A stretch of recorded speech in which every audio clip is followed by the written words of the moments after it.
Hello, hello. Magandang umaga, magandang tanghali, magandang hapon, magandang gabi.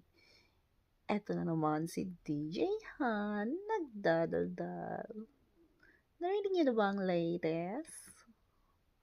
Yung baklang vlogger ng NE, after niyang manghingi ng tulong sa kanyang tiyahin, yung isang minions naman niya ang kanyang binibidyo. Si Undin. Nakakatawa, ha, ha, ha, ha, 'di ba? Bakit hindi mo sagutin yung paratang ni Joanna sa'yo? Imbes na kung ano-ano ang sinasabi mong kwento, na lasengga si Joanna, ganito si Joanna. Oh, a- ano naman ngayon? Sa tingin mo, malilinis niyan yung yung kasalanan or maling ginawa mo sa kanya, 'di ba? Wala naman siyang sinabing hindi ka nagpadala. Sagutin mo yung paratang niya, 'di ba?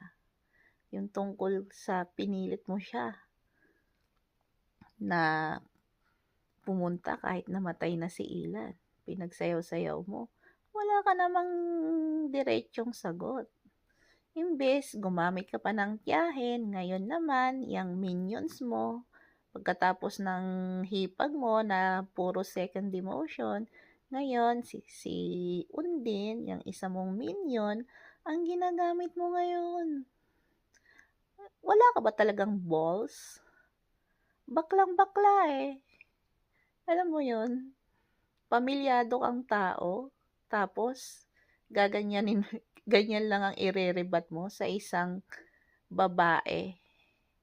Single mom, single mother. Tapos manggagamit ka ngayon ng mga babae para itapal sa mga ginawa mong kalaswaan. Ano pa? Hindi lang kalaswaan, 'di ba? Bakit kalaswaan? Nakita mo naman kung paano mo ibugaw si Joanna, 'di ba? Mga kumulastugan. Sino ba nagpakilala diyan sa barangay rumba-rumba? 'Di ba ikaw ang nagdala?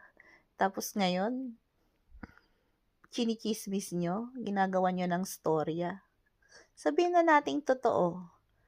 So, malilinis ba nun nung mga ginawa mo kay Joanna? Sagutin mo yung paratang niya.